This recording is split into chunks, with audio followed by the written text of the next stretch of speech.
Yeah, you get it. What's poppin', gamers? You've caught me admiring my DS game collection, aka the only thing in life I care about. I don't know what I'd do without them. Well, now I do. What happened? It's like all my games just got lost. Who's ever heard of that happening? My god, it's worse than I thought. This is called lost media, also known as my worst f***ing nightmare. It's media that has basically just disappeared. There's all kinds of lost books, movies, and of course video games out there that can no longer be accessed. This terrifies me. People spend hundreds, maybe even thousands of hours making something, and now it's just gone. While all lost media is scary, I'm most interested in video games, just because of how easy it is for a game to become lost media. For a movie, if you have a video file, you can play it almost anywhere, but games only exist on the console they're made for. You ever try to play an NES game on anything but? What the? Well, with most companies only supporting 1 or 2 consoles at a time, you only have like 10 years before game's in jeopardy. Well, I can't stand for it. I'm gonna find my DS games, and I'm gonna take a look at other lost media in order to do it. To start things off, we got a piece of lost media that personally affects me. Oh, what could have been.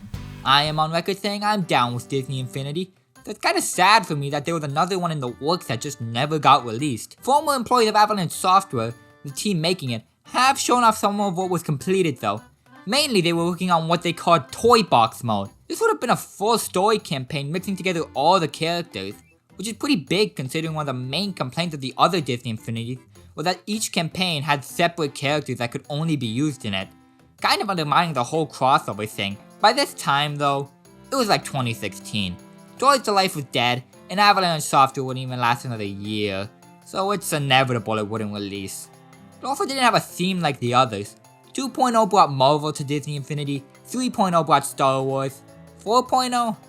They were gonna have Coco. Another one I'm pretty bummed about is Trigun the Planet Gunsmoke, a lost game based off the manga Trigun. Always a show this was ever in development is a teaser from the Sega 2002 Game Jam, and soon after, it completely disappeared. However, just 4 months after Planet Gunsmoke was shown off, the game Gungrave released. Made by Red Entertainment, the developers of Planet Gunsmoke with character designs from Yasuhiro Naitoi, the mangaka of Trigun. So all signs point to Gungrave being a reworked version of Planet Gunsmoke. If you ignore the fact that Gungrave was announced before Planet Gunsmoke and was shown off at the same Sega Game Jam. I'm not saying elements of Gunsmoke didn't make it into Gungrave, but they likely aren't the same game. It's a shame the game's lost though. The world can always use more Trigun media. It's just a feel-good story about a gun and he wants to let everyone know that this land is made of love and peace. So anyways, it turns out it's actually really easy to learn about lost media. It's all right here on the Lost Media Wiki. Fine, I don't like reading anyways. If we're gonna talk about the Lost Media Wiki, we might as well talk about the $1 Million Pyramid, the first game on there. Why is it the first? Don't ask me. Ask the alphabet. It was based on the game show $1 Million Pyramid, where 2 players, one celebrity and one plebeian, would take turns giving each other hints to guess a word. Now you may be thinking, fuck, the $1 Million Pyramid only released on March 8th, 2011. Everyone knows this. Ah, but you see, early reviews show that the game originally had a slightly different color scheme, and this version of the game has never been found. I think we can all agree that keeping the original build of the $1 Million Pyramid secret is the worst thing Ubisoft has ever done. Now, who wants to hear 2 of my favorite things preceded by my least? Well, that's sex and drugs and rock and roll. The game was in development from 1994 to 1998, and follows Nigel Stainsforth Smith, a wannabe rockstar who deals drugs on the side to pay off his pesky debt to the Hells Angels. The game would revolve around his unhealthy drug habits, with the player feeding him a steady stream of speed, heroin, acid, crack, and more. Despite sounding like the kind of game I would have found funny when I was 12, and find even funnier now, the game actually got fairly close to completion. But in 1997, the game's publisher Time Warner sold its video game publishing division to GT Interactive, who were a bunch of squares that didn't take kindly to Nigel's snort sessions. It also didn't help that this game was just way more expensive than it had any right to be. It was said to have 150 characters, all with unique 3D models, which keep in mind, this was 1997, Link was like he got 2. The game's creators Chris Yates and John Harris just didn't have the money to finish publishing the game on their own, so they had no choice but to cancel it. Right after thinking about sex and drugs and rock and roll, My next thought is always the Disney Channel. In 2007, Disney Channel Interactive was released by the Dish Network. Dish Network was a service that allowed people to play games streamed to their TV, and it offered games for a lot of big shows at the time, like Ant Farm, Jessie, Kim Possible, Wizards of Waverly Place, and Phineas and Ferb, all of which are almost completely lost. While a former employee did share a list of all the games the service had, it mostly just serves as a list of what we can't have. All we have outside of the list to prove the games ever existed are a few menu photos and one video of a Sweet Life and Zack and Cody game. It's likely things will stay like this too, and the Dish Network employee has confirmed they no longer have any of the game files. And due to the way they were distributed, it's likely no one else does either. Well, I might as well check in here. I mean, I keep everything in my closet after all. Oh cool, my bag of rocks! Ah, my eye. Part of the reason Dish Network failed was because the internet allowed for games like this to be distributed much easier. I remember as a kid, YTV.com offered similar games based off shows and other things kids would like. In particular, the homepage would feature a new game every week starting on Wednesday, and yet lots of other lost media too. For those of you who aren't Canadian, first off, f you. Second off, YTV is basically budget Nickelodeon, but Nick didn't let you chill with Carlos, so tell me, which one of us truly had it better? Thankfully, the webpage format is a lot easier to archive, so a lot of the games have been found. But there are still games like Beyblade Z-Force Trivia or Sonic Rider Selected that just don't work currently. The reason they don't work is because of a major turning point in gaming history, where hundreds, maybe thousands, maybe more, games all became lost media at once. The shutdown of Adobe Flash. Flash was a software that allowed programmers to add videos, sounds, interactive elements, and of course, video games to web pages. Flash was the primary way video games were added to websites for years, but it didn't play nice with mobile devices, so new ways of developing web pages got introduced, causing Flash to become less and less relevant until in 2020, poof. Thankfully, not all Flash games were lost. Flash games were stored in SWF files, and if you download these files before the shutdown, there are ways you can still play them. But a lot of web pages weren't saved in time. Case in point, Walt's Wisdom and Walt's Warning. These were interactive videos made for the TV show Breaking Bad. While the video part has been found, it's the interactive part that's not all there. With the games originally letting you upload personal information about yourself, like your name, a picture of you, and your state, so that Walter White could personally give you life advice or threaten to kill you and your family. Something about this type of lost media in particular scares me. All throughout my life, I've had it drilled into me by my parents and teachers that you have to be careful about what you put online, because it will stay there forever. And then I found out, no! Stuff goes missing all the time! How am I supposed to live in a world where a game made for one of the most popular TV shows in history can be outlasted by my tweets about piss? The sad truth is, if anything, online games are more likely to go missing. At least physical games, you have a backup. The apocalypse could start tomorrow, and if I still have my N64, I can still play Glover. But Club Penguin? That was just servers. We all remember where we were when Club Penguin died.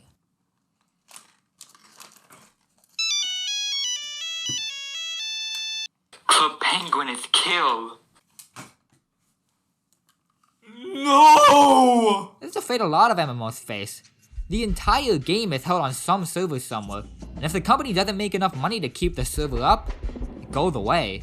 And we're seeing an increasing trend of primarily single-player games doing this too.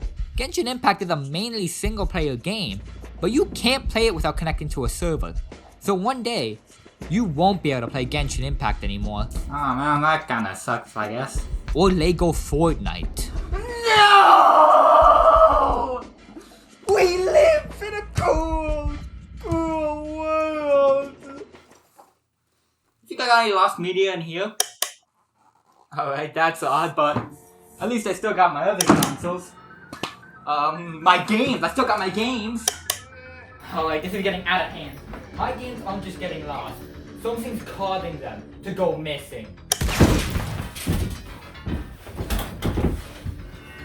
No! No!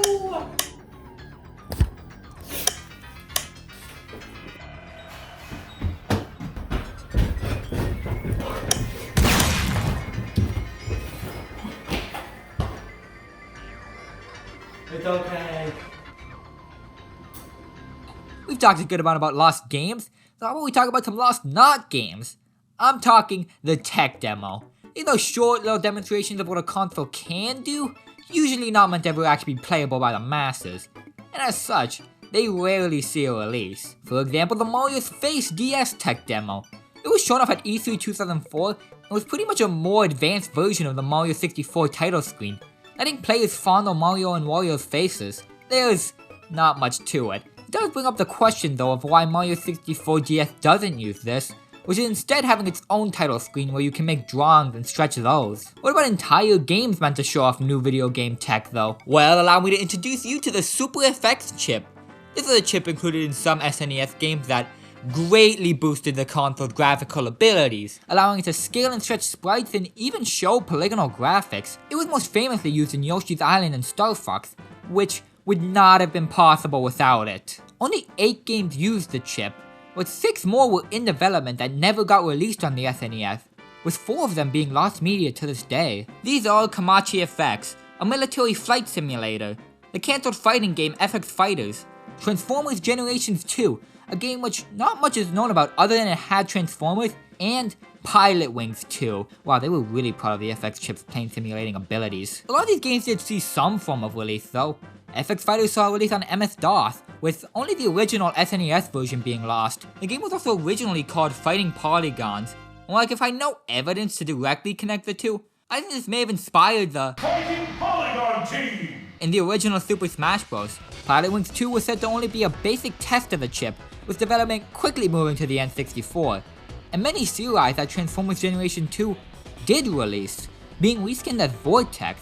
This was one of the few games to release that used the Super FX chip, and it had the player controlling a transforming robot. Did you learn nothing from Planet Gunsmoke? No, it's not f***ing true. It was actually explicitly decided by the developer Argonaut that the games would be separate. One of the developers, Michael Wong Powell, said that he noticed the studio was working on 2 games about transforming robots at the same time and suggested to management that they merge the two, but they said they wanted to keep them separate to ensure they could release more games to show off the Super FX chip. I don't think it worked. If we're gonna talk about games that didn't become other games, we might as well talk about one that did. That being Jak and the Beanstalk for the Nintendo 64 disk drive. Already, it was off to a bad start, with it being made to use the Nintendo 64 DD to its full extent. There's only so far you can extend the corpse. This game had some heavy hitters behind it, being worked on by Koichi Nakamura and Shigeru Miyamoto. Despite this though, we only know 2 things about its gameplay. It was based on the Jak and the Beanstalk fairy tale, and in some way, it ended up becoming Pokemon Snap, with the Jak and Beans logo appearing at the beginning of the game as one of the developers. We also know that elements of it were used in Earthbound 64, which used the disk drive's internal clock to allow players to grow seeds. This game also never released though, so hopefully elements of it were used somewhere else. Alright, these are the very last games in my house I could gather, and I'm ready to defend them with my life. Thankfully, if there's one thing Lost Media hates, it's guns.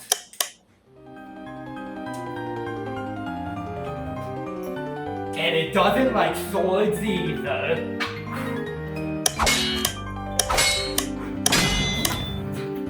No!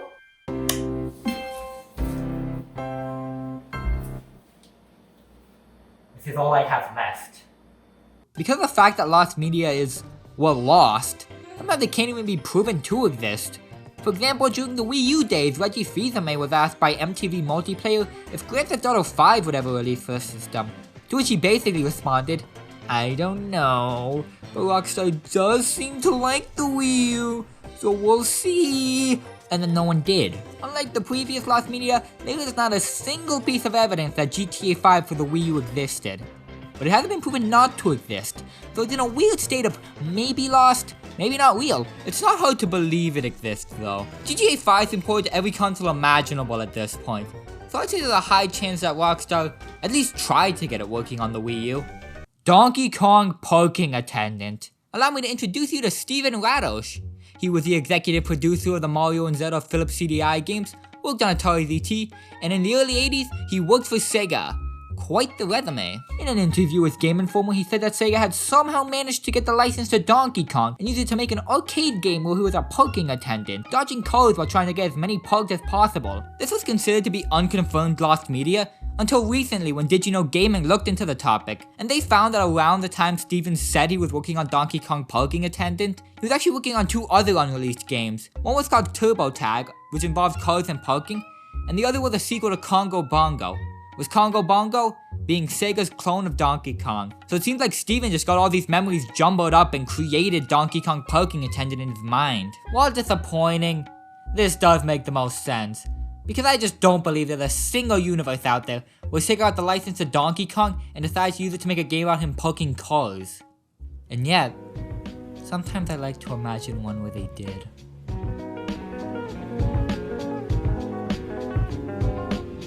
We can't let developers have all the fun though. Sometimes the average person can start a lost media search. In 2013, Sparta213 made a post to r/tip of my joystick, a subreddit dedicated to helping people find games they remember playing but don't quite know the name of. He posted about playing a Harvest Moon style game where you accidentally kill your wife and have to spend the rest of the game growing your farm while hiding her body from the police. It started a pretty large surge, with people finding a bunch of farming games with dark themes. But every time, Sparta said it wasn't quite what he remembered. There were even other people coming forward about playing the game, or saying they had a copy of it on their old computers, but they just couldn't get it to boot up. After a few years of searching, YouTubers Nextborn and Wang made videos about the mystery, and this brought enough attention to it that it was finally solved and someone found the game. Except it wasn't a game, it was a f***ing Vinny Vinesauce bit. Turns out Sparta213 was taking medication for insomnia at the time he played the game, and while half asleep he watched a Vinesauce clip where he jokes about an evil Harvest Moon game where you accidentally kill your wife and hide the body, and he dreamt that he actually played it. This is par for the course with lost media. Memories are less reliable than people like to believe. So sometimes people misremember a dream and then spread it online, and people there mix it with stuff they half remember, and then things just snowball from there. And then we have people who just straight up lie for attention. Oh, you have the game on your old computer but the hard drive's broken? Sure it is, pal. Is that also where you keep your Bigfoot footage in a map to the end of the rainbow? We're gonna need to make a new plan to get out of here. I need this guy actually. It's in the shadow! Quick! I think that hat actually needs to chill out. Alright, there's nowhere for it to hide out here.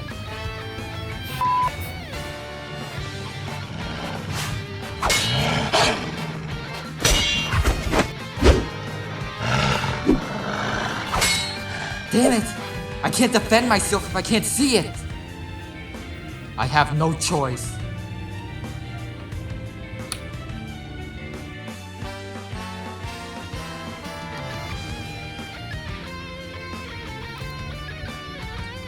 We'll just have to cut through. The door!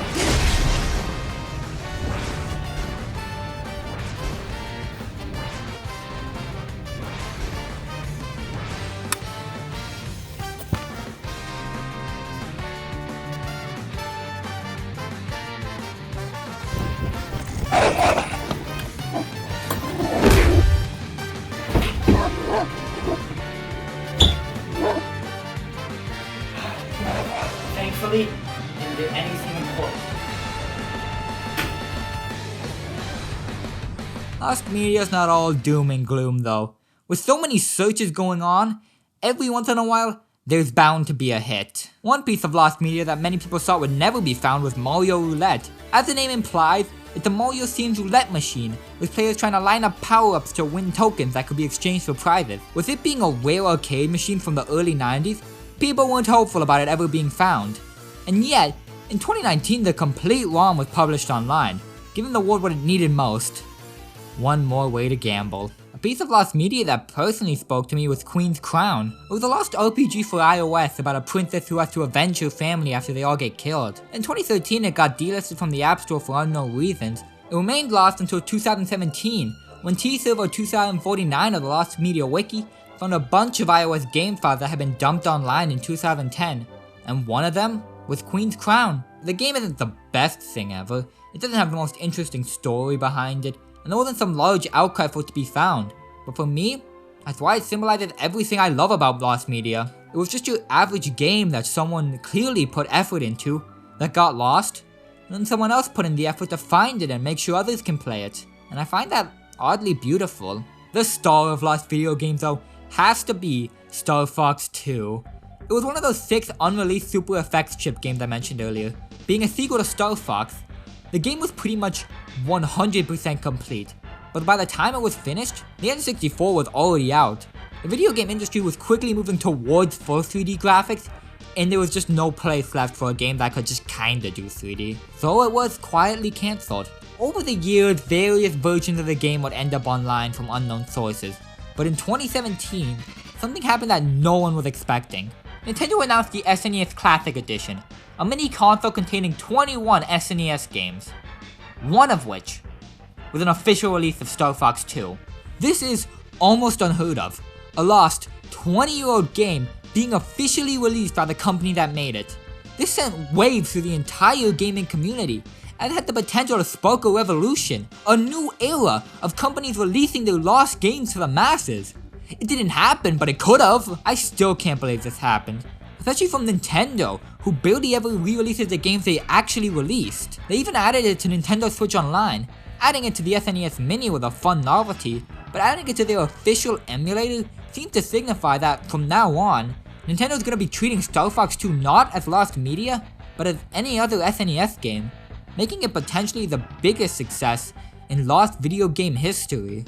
Until 2022 when Tengen Tetris for NES was dumped online, a truly one-of-a-kind experience. Tengen Tetris does bring up an important topic for lost media though, because sometimes it's not actually lost. A reviewer for Electronic Gaming Monthly actually found the copy they had all the way back in 2013, but instead of dumping it, they tried to sell it. Though this never went through and the game wouldn't be found until much later. Something similar happened with the game Shonen Majutsu Indie.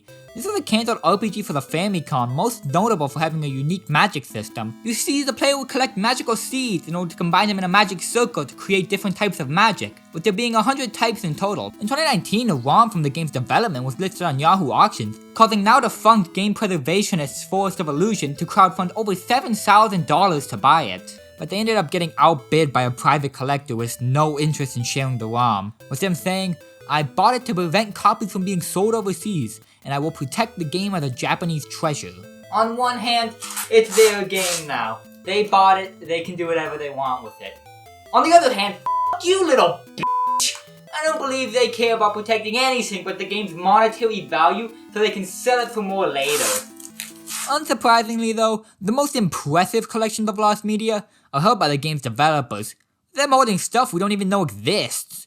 One of the few who have shown us glimpses into their collection is Tim Stamper, the co-founder of Rare. He has a ton of video game concept art, source code written in notebooks, early demos of Ocarina of Time and Mario 64, and of course, lost builds of Rare games. One such is a development cartridge for the family-friendly 3D platformer 12 Tales Conquer, which will become the anything but family-friendly Conker's Bad Fur Day. Plus, he has a copy of Project Dream, the game that will become Banjo and Kazooie. Now, I know I got heated at the last guy for hoarding indie, and lots of people have gotten mad at Stamper for having this huge collection of lost media and not dumping any of it. But honestly, I get it. He's not just some guy who happened upon this stuff. He's a big name worker in the video games industry. He can't just go around dumping illegal copies of games online without getting his pantsuit off. Plus, some parts of his collection were gifts. It would just be plain rude to receive a gift and then immediately turn around, make a copy, and post it online. So for now, I'm satisfied just getting the few glimpses of his collection we do. And even in the more extreme cases, people tend to take it a bit too far. You have people saying they want the guy hoarding indie to die. Now, I think I made it clear. I care about lost video games a bit more than the average person. But I still think it's too extreme to send death threats over something like a lost game of Tetris. So if you want to send someone death threats, send them to me! Because I actually have a piece of lost media no one else does. It's just that it's one no one gives a shit about. Back in my Minecraft YouTuber days, I made a video trolling Twitch streamers by joining their Minecraft servers and trying to spread communism. It was unfunny, it was rude to the streamers, and it got taken down by YouTube for violating their content policy. So I deleted it and tried to forget. But I still keep one copy safely on my computer. Fuck! It's still a bad feeling though, knowing there's lost media that could so easily be found if one person just decided to share it. But it's not like that would solve the underlying issue, because there's a much larger problem afoot, and that's the lack of preservation from the companies that make these games. I'd say the majority of lost games are being held in a vault somewhere. Obviously I don't mean small companies that have gone out of business, but big ones like Nintendo? Absolutely! If they held on to Star Fox 2 for 20 years, who knows what else they have? This is the fate of my personal most wanted piece of lost media, Pokemon Pinball Diamond and Pearl. Pokemon Pinball Ruby and Sapphire is unironically one of my favorite games of all time. It's a simple yet addictive game about playing pinball in order to catch Pokemon that I always find myself going back to when I need something for my hands to do. I have always wanted it to come back in some way, and I was so disappointed when I learned that a demo for a sequel was actually made. The Pokemon Company contracted Fuse Games to make it, the makers of Mario Pinball Land and Metroid Pinball. Instead of being a high score-based game, we wanted something closer to a level system, with the player gathering Pokemon to fight the gyms. This sounds great, and the Pokemon Company even agreed, saying they were impressed by the demo. But the pinball games just didn't make enough money to justify development. So it was cancelled, and a few years later, Fuse Games went out of business. We don't know much about these games. Even this artwork isn't official, it was commissioned for a Did You Know gaming video. But former Fuse artist Matthew Nightingale did say that the Pokemon Company doesn't just throw away demos they've paid for, and he's certain they still have it in their archive somewhere. Now, I know I said not to do this, but if anyone could give me a copy of Pokemon Pinball Diamond and Pearl, I'm prepared to offer you $20 whole. Don't all jump in at once. Now, as hard as it may be, I have to accept that video game companies release video games. They don't release unfinished demos of games or tech demos that were never even meant to be games. So barring leaks, most of these will just have to stay lost media. That doesn't excuse them from not re-releasing the games they did release though. The only legal way to buy NES games right now is through Nintendo Switch Online, which has like 40 games. Why? What's stopping Nintendo from completely re-releasing the NES, SNES, N64, Game Boy, hell, GameCube, and Wii libraries? This would do so much for game preservation. There's only so many of these out there. Some NES cartridges are gonna be 40 years old soon. Eventually, they'll begin to break down, and once every copy's gone, it'll become lost media. That's assuming it ever even got a physical release. Nintendo recently shut down the Wii U and 3DS eShops, and these had hundreds of games on them that were never available in a physical medium. And Nintendo themselves have said they have no plans of re-releasing any of them, making them all lost media. And stuff like this is only becoming more common. In April of 2024, Ubisoft released The Crew 2, an online-only racing game. And pretty much immediately, not only did they shut down the Crew's 1 servers, which was also online only, but they removed it from the game libraries of people who bought it. Which is exactly what I would expect from the people keeping the $1 Million Pyramid different color version from us. And they can just do this at any time. Steam and all the other services that sell digital only games have it in their terms of service. You're not buying the game, you're just buying a license to play them. And they can take that license away for whatever reason. Ubisoft has gone as far as to say that gamers need to prepare for a future where they don't own their games. And if you don't own a game, how can you save it? I just can't see a way to protect my games if the companies don't want to do it themselves. No, please still work. Huh. When I look like this, I kind of look like a pirate. That's it. This whole time I've been talking about legally played, legally re-released, legally redistributed. But why does it need to be legal? The only people protecting these games were the pirates. Club Penguin's lost media? No, it's not! There's dozens of private servers still keeping it alive. The entire 3DS and Wii U eShops are gone? Not at all. I can still go find any game I want from them, for free. I don't even need Nintendo to redistribute any of their old games, because I know where to find them online. You need to pirate any game you want to protect, because if buying it doesn't mean you own it, pirating it doesn't mean you stole it. Am I gonna tell you how to pirate something? Hell no! Because then it gets shut down. One of the all-time goats of downloading ROMs got shut down recently, because people like you couldn't stop talking about it. So find your own path, protect it with your life, and pirate. I Command D Urfrog, am officially saying I endorse piracy. And that is not a joke. You can take me to court and I will say it in front of a judge. No matter what anyone else tells you. No! F*** you! I think I'm ready. It's time to open the doors.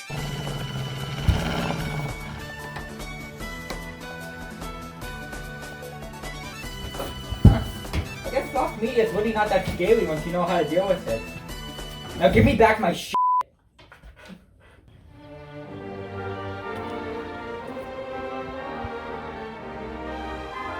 Say, bruv, you the fellow yelling about piracy? Ah, fuck.